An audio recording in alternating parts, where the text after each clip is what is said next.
Assalamualaikum warahmatullahi wabarakatuh. Innal hamdalillah alhamdulillahi wahdah wassalatu wassalamu ala man la nabiyya ba'dah wa ala alihi wa sahbihi wa man tabi'ahu wa nasarahu wa walah. Allahumma salli ala sayyidina Muhammad wa ala ali sayyidina Muhammad. Rabbana syarah lana sudurana, ya Allah, ya Tuhan kami, lapangkanlah dada kami, wa yassir lana umurana, dan permudahkan segala urusan kami, wahlul 'uqdatam min lisanina yafqahu qawlana, dan bukalah simpulan lisan kami. Rabbi zidna ilma, ya Allah, tambahilah kepada kami ilmu pengetahuan, warzuqna fahma, dan kurniakan kepada kami kefahaman, amin ya rabbal alamin. Alhamdulillah, para penonton, jamaah yang dirahmati Allah, kita bertemu kembali dalam siri yang ke-8, perbincangan kita dalam kitab Al-Azkar karangan Al-Imam An-Nawawi rahimahullah. Dalam kitab ini saya memilih tajuk berkaitan dengan adab-adab, zikir-zikir, doa-doa yang diambil daripada Rasul sallallahu alaihi wasallam, yang dihimpunkan sebahagiannya oleh Imam Nawawi dalam kitab Al-Azkar. Jadi kita dah sampai kepada tajuk beberapa pesanan dan wasiat di saat seseorang berhadapan dengan akhir hayatnya.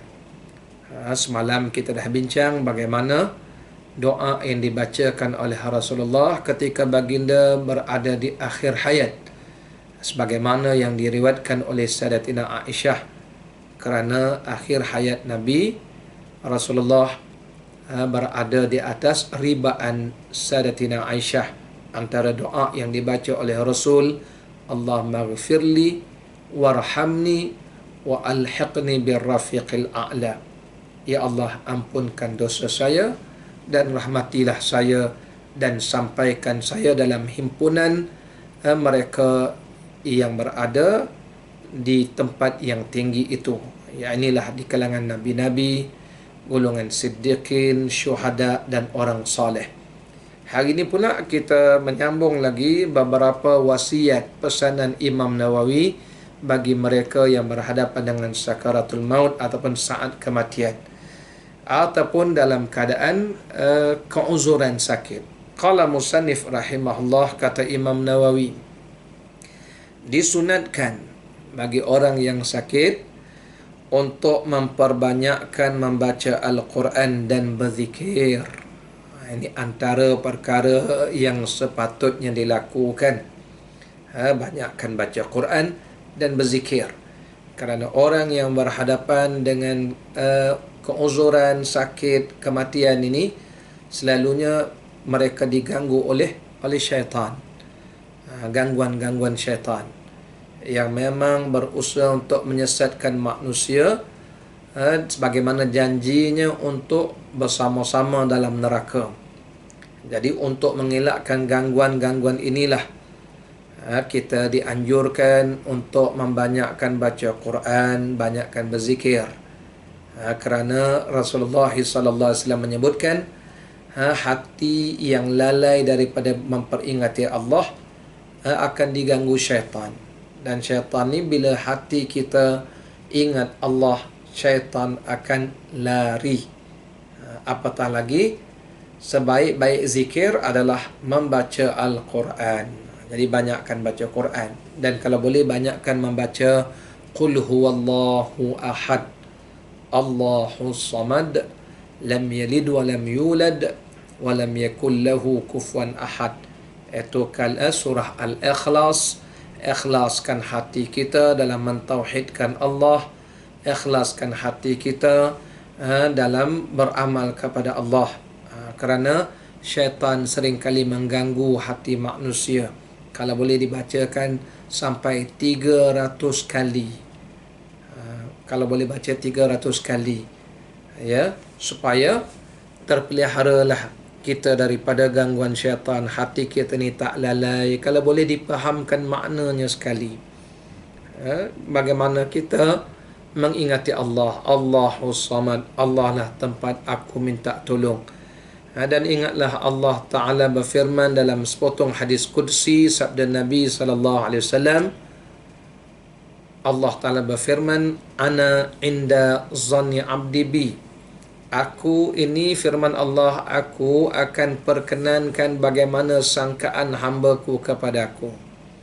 Jadi kalau kita bersangka baik dengan Allah, Allah akan beri kebaikan-kebaikan pada kita. Tapi kalau masih bersangka buruk dengan Allah di akhir hayat kerana gangguan syaitan, bisikan syaitan, maka buruklah tempat kembali, iaitu na'udzubillah min zalik. Jadi itu yang pertama yang dipesankan oleh Imam Nawawi rahimahullah. Banyakkan kita menyebut, berzikir, membaca Al-Quran dan berzikir kepada Allah Subhanahu wa ta'ala. Seterusnya, dilarang merungut, berkelakuan buruk, memaki hamun, bertengkar, berdebat, kecuali dalam perkara yang berkaitan dengan masalah agama. Jadi jangan banyak merungut, kerana ia akan menghapuskan pahala kesabaran. Bukankah Allah berfirman, innama yuwaffas sabirun ajruhum bighairi hisab. Sesungguhnya diberi balasan orang yang sabar ini, pahalanya tak terhitung. Orang sabar dengan ujian Allah Ta'ala ni pahalanya bighairi hisab, tak terhitung. Tuan-tuan sembahyang berjamaah dapat 27 kali ganda. Orang sedekah dibagi 10 kali ganda, buat baik 10 kali ganda. Bulan Ramadan kalau buat baik digandakan sampai 700 ganda. Ada nombornya 710, 27. Tapi orang sabar ni, Allah berfirman, pahalanya tak terhitung. Tapi kalau dah mongot, habis pahalanya. Marahkan Allah Ta'ala, kenapa buat dia begitu? Dia mengongot, tak patut Allah buat saya begini, saya ni rajin ke masjid, saya ni sedekah tak putus, saya ni begitu, saya ni begini, Allah bagi saya sakit, tak patutnya. Kenapa Ustaz saya jadi macam ni Ustaz? Itu dipanggil dilarang banyakkan mengongot. Jangan berkelakuan buruk. Kata Imam Nawawi, waktu sakit ni jangan tunjuk perangai buruk. Dahlah sakit, sibuk dipanggil nak mengurat makwa nurse jurawat ke hospital tu, di usianya, padahal dia tu dah nak meninggal dah. Ni kadang-kadang setengah orang yang dipanggil buang tebiat dipanggil. Apalagi jangan maki hamun. Nabi melarang maki hamun, panas, demam, jangan maki hamun. Termasuklah hari ni orang yang kena COVID hari ni, COVID, jangan maki hamun penyakit-penyakit tu. Itu dilarang oleh baginda Rasul. Dan jangan bertengkar, jangan berdebat. Ini dah nak dalam keadaan sakit, dah nak meninggal pun sibuk lagi nak berdebat, bertengkar. Pasal apa? Pasal bola sepak aja. Sebab dia peminat tegar Manchester United umpamanya. Manchester kan dah jatuh, marahnya dia. Berkelahi dengan penyokong Liverpool pula, penyokong Manchester. Janganlah, sebab bola ni berdebat. Kecuali berdebat dalam hal-hal agama, tak apa, menegakkan kebenaran, menegakkan dipanggil agama Allah Ta'ala, mempertahankan hukum yang sebenar, tu tak apa. Ini berdebat tentang artis, tentang Nilofa. Dia kata, orang beritahu dia, Pak Cik Nilofa dah bertunang dah. Saya tak percaya. Berkelahi tentang artis-artis, jangan ya. Lupakanlah. Beritahu Pak Cik, lupakanlah, bukan jodoh Pak Cik Nilofa tu. Tu contohnya lah ya. Contohnya. Baik. Seterusnya kata Imam Nawawi, disunatkan lagi bagi orang yang sakit ini agar selalu bersyukur kepada Allah dengan hati dan lidahnya.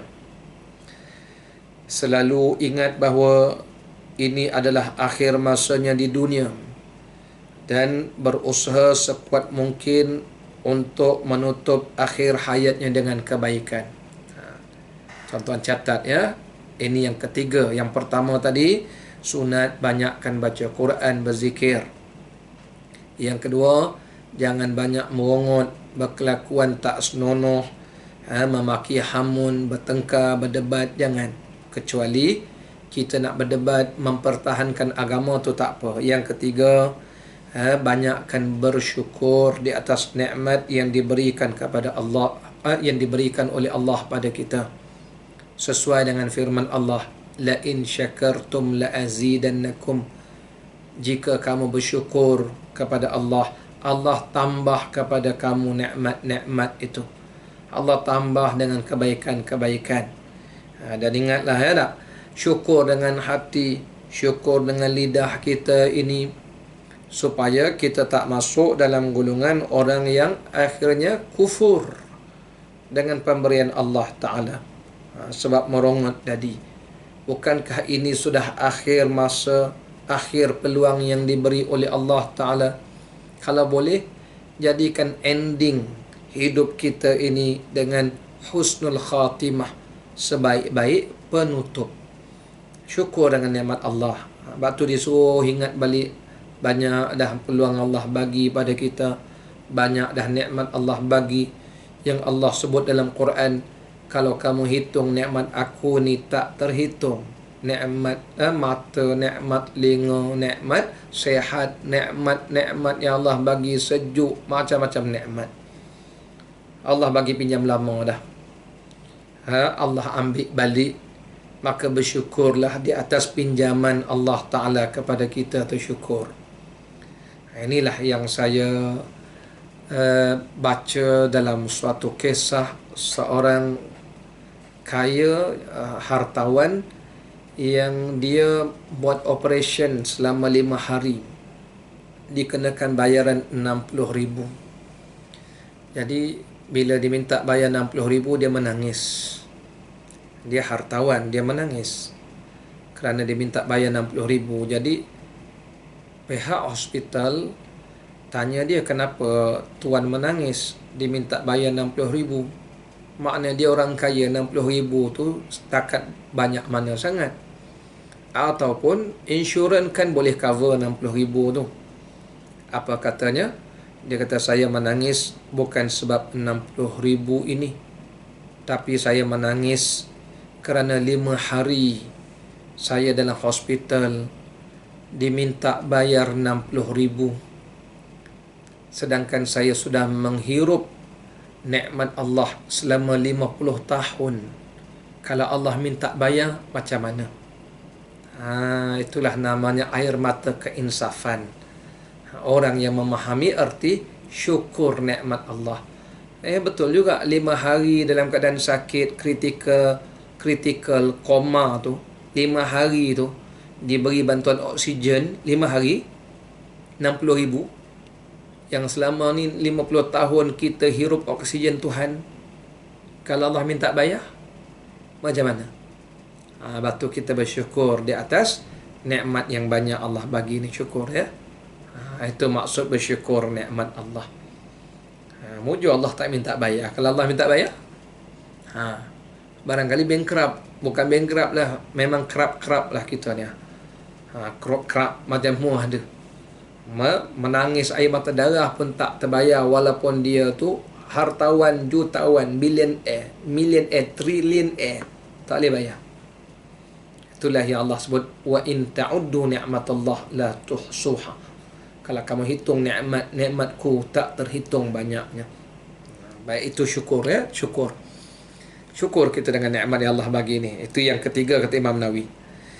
Selain itu juga, kata Imam Nawawi, agar dia yang sakit tadi segera menunaikan kewajipan kepada sesama manusia yang mempunyai hak atas dirinya, iaitu mengembalikan hak orang lain dan minta redha kepada keluarganya, seperti isterinya, orang tua, anak-anak, pembantu-pembantu, jiran tetangga, kawan-kawan, dan semua orang yang pernah memiliki hubungan pada dia.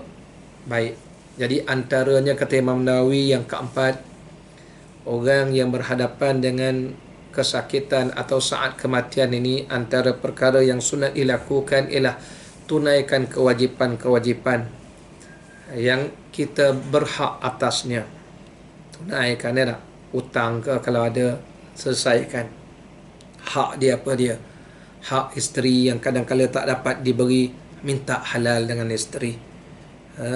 Kadang-kala tak dapat nak bagi nafkah, tak dapat kerana uzur sakit tadi kan.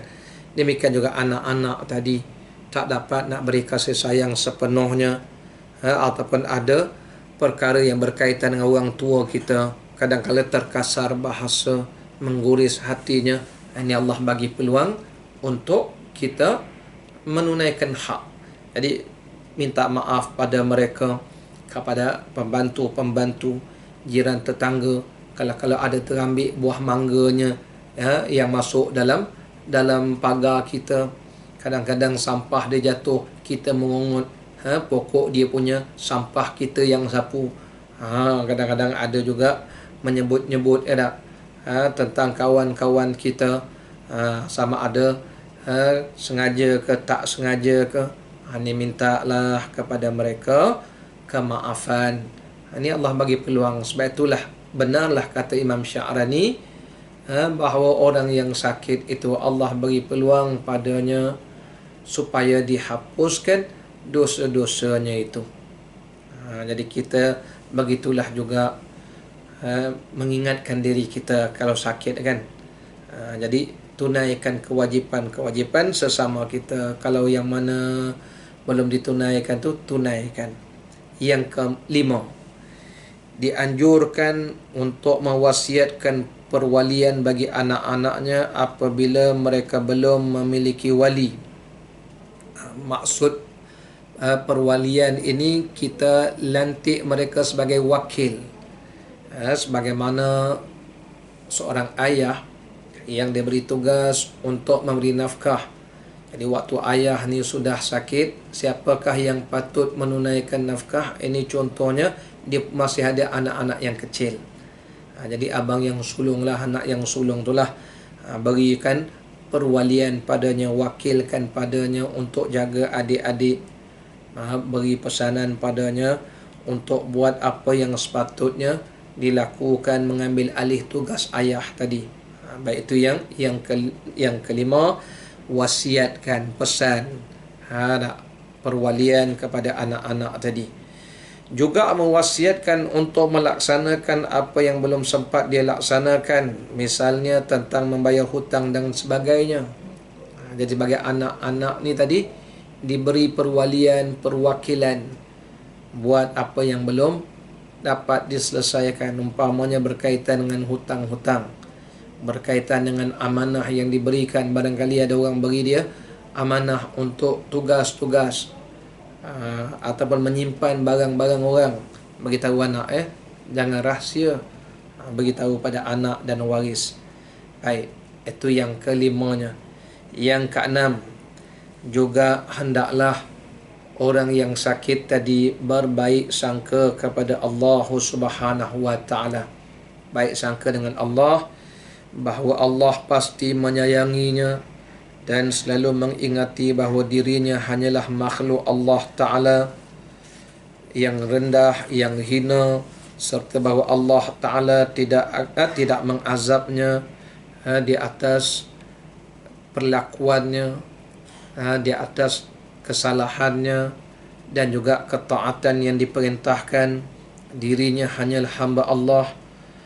Dia hendaklah minta maaf, memohon kebaikan, kelapangan dan kurniaan hanya kepada Allah Subhanahu wa taala. Baik, yang keenam ini yang dipesankan oleh Rasulullah sallallahu alaihi wasallam, supaya orang yang berada dalam saat keuzuran, kesakitan, khususnya yang sudah berada di akhir usia, banyakkan berbaik sangka kepada Allah.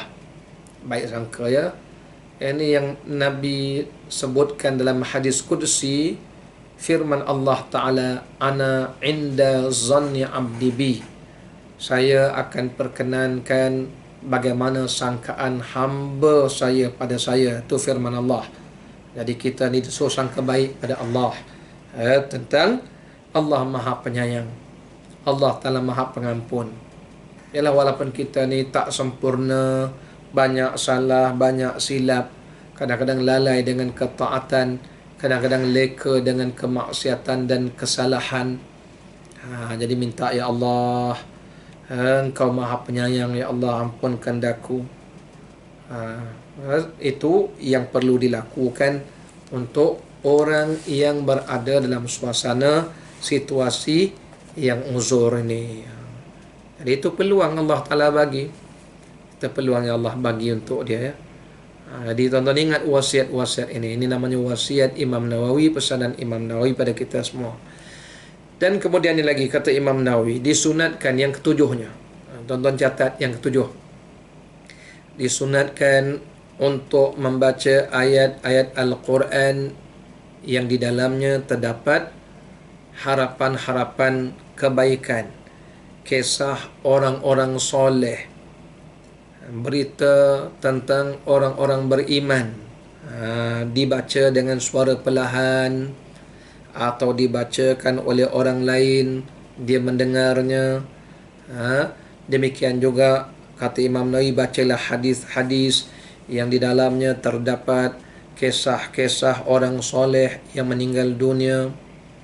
Ini yang sewajarnya dilakukan, bukan banyak baca komik, banyak tengok majalah-majalah. Kalau majalah-majalah agama tu tak apalah. Ini kadang majalah-majalah, kalau dulu ada URTV, Varia Pop, ya, kisah-kisah artis kan dah tak ada dah. Banyak tengok WhatsApp sangat. Jangan. Banyak baca kisah, banyak pula baca tengok video-video dalam FB pula. Jangan. Tapi sewajarnya dia banyak baca kisah-kisah, ayat-ayat Quran, hadis-hadis Nabi. Zaman teknologi ni, bukalah ceramah-ceramah, dengarkan kisah bagaimana kisah orang-orang soleh, kisah Sayyidina Abu Bakar As-Siddiq, bagaimana beliau dan bersama dengan beberapa sahabat yang telah dijamin syurga oleh Allah melalui Rasul sallallahu alaihi wasallam. Bacalah kisah bagaimana akhir hayat Sayyidina Umar, akhir hayat Sayyidina Uthman. Sayyidina Uthman tu dikhabarkan membaca Quran sehingga waktu dibunuh Sayyidina Umar menitis darahnya atas Al-Quran. Bagaimana Sayyidina Ali bin Abi Talib, bagaimana sahabat-sahabat yang mulia menghadapi akhir hayat mereka supaya menjadi contoh teladan pada kita. Kisah orang-orang soleh yang sebahagiannya diwafatkan oleh Allah di hadapan Kaabah. Ini menjadi inspirasi di saat akhir hayat itu. Itu yang keempat. Yang ketujuh, ya. Yang ke-8. Yang 8 kata Imam Nawawi, dan juga dianjurkan untuk menambah kebaikan, menjaga solat, menjauhkan perkara-perkara yang mungkar, najis-najis dan lain-lain daripada kebiasaan dalam agama, serta bersabar atas kesulitan menjalankannya dan tak pernah memperkecilkan perkara tersebut. Jadi antaranya lagi kata Imam Nawawi, sunat bagi orang yang sakit itu dipanggil menambah kebaikan. Inilah masa untuk bersedekah. Kan itulah dalam perbincangan yang lalu kita dah bincangkan larangan Rasulullah sallallahu alaihi wasallam, jangan seseorang itu bercita-cita nak mati sebab kesakitan, musibah yang menimpa dirinya. Jangan, Nabi kata jangan minta mati, tapi berdoalah, ya Allah, kalau hidup ni baik untuk saya, panjangkan umur saya. Kalaulah mati itu baik untuk saya, matikan saja. Sebab kalaulah Allah panjangkan umur, itu kebaikan untuk dia, dapat dia menambah amal, dapat dia menambah kebaikan, banyakkan bersedekah, Allah bagi peluang untuknya berzikir, Allah bagi peluang untuk dia berdoa dan bagai-bagai lagi, kan itu suatu kebaikan. Dan kalau dia dalam keadaan sabar, diberi pahalanya yang berganda-ganda kerana sabar dan redha atas ujian itu. Itu dianjurkan, begitu kata Imam Nawawi rahimahullahu ta'ala. Dan jangan perkecilkan perkara ini, jangan pandang remeh, sebab kadang-kala walaupun perkara itu kecil, tetapi ini besar di sisi Allah subhanahu wa ta'ala. Dan seburuk-buruk perkara pada saat akhir hidupnya di dunia adalah merupakan ladang akhirat, adalah memudahkan kewajipan atau perkara yang sunat. Dan antara perkara yang buruk ialah bila orang pandang remeh walaupun benda yang kecil macam zikir tu. Padahal zikir-zikir tu kadang-kala menambahkan amal. Wa imma Rasulullah pernah menyebutkan nanti ketika manusia ditimbang atas neraca al-mizan, di saat amal-amal buruknya lebih banyak daripada amal baik, tiba-tiba diletakkan satu catatan yang di dalamnya tertulis kalimah la ilaha illallah, zikirnya itu dicatat, zikir la ilaha illallah diletakkan atas neraca kebaikan, tiba-tiba berat neraca kebaikan. Itu baru catatan la ilaha illallah, belum lagi selawat yang dilakukan kepada Rasul. Jadi kata Imam Nawawi, jangan pandang kecil amal-amal sebegini ya. Walaupun waktu sakit, jangan pandang kecil. Walaupun ia hanyalah zikir, selawat kita pada Rasul, sedekah, apa lagi yang dibuat dalam soal-soal kebaikan. Kerana seburuk-buruk benda ialah memandang kecil amal-amal kebaikan tadi, sedangkan ianya adalah merupakan ladang kita di negeri akhirat. Baik, seterusnya yang ke-9.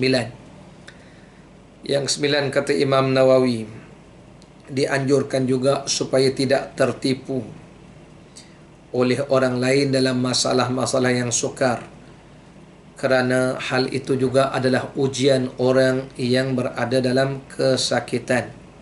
Maknanya begini, jangan tertipu. Ini ada ketikanya orang sakit ini nak mengubat sakitnya, dia sanggup melakukan perkara yang syirik, pergi jumpa bomoh-bomoh, dukun-dukun yang menggunakan khidmat jin, sebab dah tak tahan sakit kan. Maka itulah saya teringat kata guru kami almarhum Tuan Guru Datuk Ismail Qamus. Apa kata beliau? Kata Tuan Guru kami, biarlah kita ni sakit dalam taat lebih baik daripada sihat dalam maksiat. Maksudnya sakit tapi tetap taat pada Allah, tak menyembah jin, tak minta tolong dengan syaitan, lebih baik daripada sihat tapi macam mana boleh sihat, pergi minta tolong dengan syaitan tu. Biar sakit dalam taat lebih baik daripada sihat dalam maksiat. Ini jangan tertipu. Kadang-kadang tertipu dengan dukun-dukun, bomoh-bomoh yang menggunakan khidmat jin, yang mensyirikkan Allah Subhanahu wa taala. Ini hati-hati. Hati-hati ya, banyak berlaku kerana tak tahan dah dengan sakit tadi tu kan. Itu berlaku pada sampai pergi ke Siam sana, mana pergi ke Thailand, jumpa bomoh Siam. Minta apa ni? Minta tangkal, jampi, macam-macam. Kadang-kadang setengah mereka ni memang terang-terang melakukan syirik dengan minta tolong kepada berhala-berhala tu. Na'udzubillah min zalik. Itu minta berlindung lah. Kerana kita ndak, kata Imam Nawawi, kita ndak berusaha sekuat tenaga agar akhir usia kita dihiasi dengan keadaan yang paling sempurna. Kalau boleh, biarlah kita tutup hayat kita dengan kebaikan. Dipanggil husnul khatimah. Ialah kadang-kadang lagi minta tolong dengan jin-jin syaitan ni belum tentu sihat. Setengahnya ditakdirkan Allah mati. Mati ya. Itulah kata Imam Nawawi, berusahalah sekuat tenaga, biarlah akhir usia kita ni dihiasi dengan keadaan yang paling sempurna, keadaan yang paling bagus sekali. Kemudian yang ke-10-nya,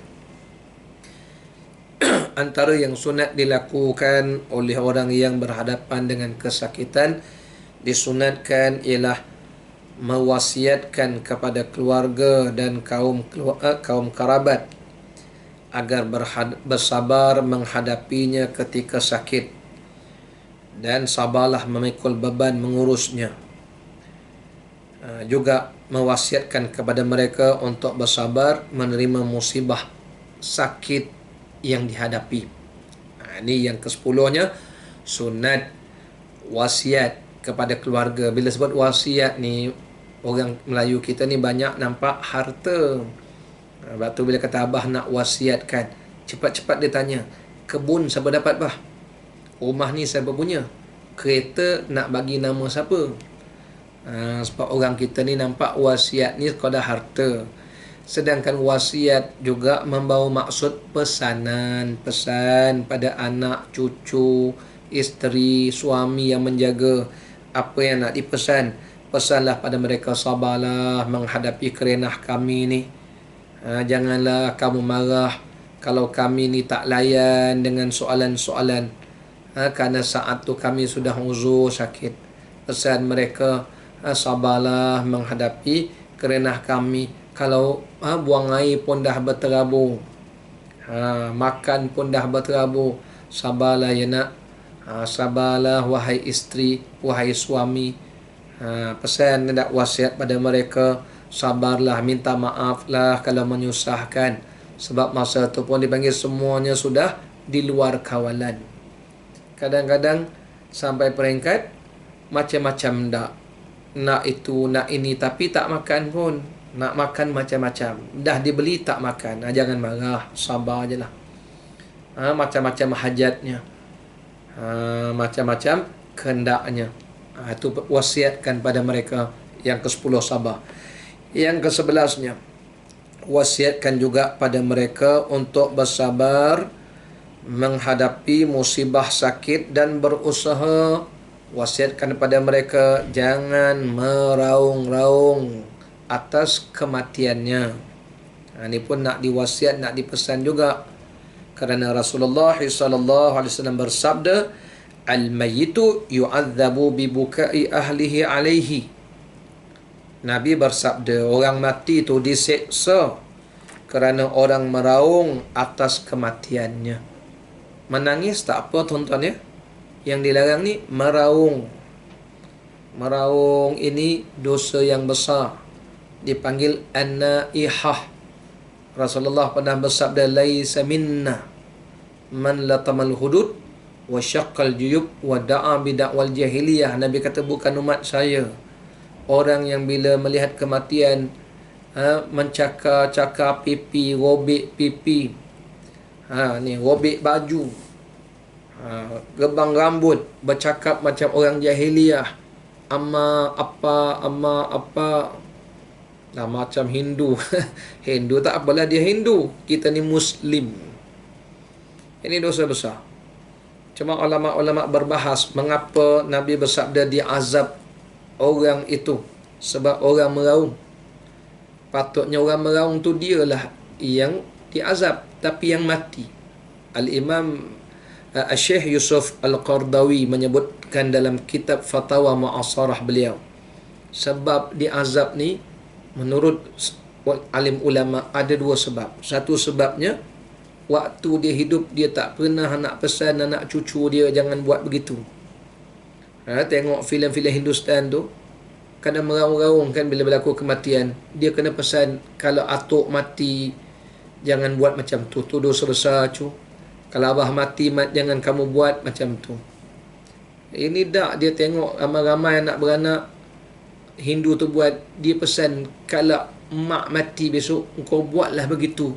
Tengok dia sayang kat mak dia, dia meraung tu. Dia suruh pula anak dia buat, dia suruh cucu dia buat. Itulah sebab diazab dia. Kerana dia mendidik, mengajar perkara yang di luar kehendak syariat itu. Syariat tak benarkan meraung ya. Nabi kata laisa minna, bukan umat saya. Nabi kata orang yang meraung ni, itu sebab diazab dia. Yang keduanya kata para ulama, orang yang mati ni memang merasakan kesakitan kematian. Rasa sakit. Sebab itulah orang yang sakit sendiri pun, kalau orang meraung kan dia rasa sakit. Maka orang yang mati ni, Nabi bersabda, dia dengar, dia tahu siapa yang mandikannya, dia tahu siapa yang mengkafankannya, dia tahu siapa yang mengangkat jenazah, memasukkan ke dalam liang lahat. Dia tahu, Nabi kata. Dia tahu. Maka dia juga mendengar dan dia tahu siapa yang meraung-raung waktu dia dia mati itu sebab dia merasakan kesakitan. Sakit ya. Kalau begitu, inilah beberapa wasiat yang perlu kita ingat. Semoga Allah merahmati pertemuan kita ini. Jadi insya-Allah kita bertemu kembali pada siri akan datang, masih lagi membincangkan beberapa perkara yang bersabit dengan hal-hal yang berkaitan dengan kesakitan dan kematian. InsyaAllah kita bertemu kembali pada siri akan datang. Wabillahi taufiq wal hidayah. Wassalamualaikum warahmatullahi wabarakatuh.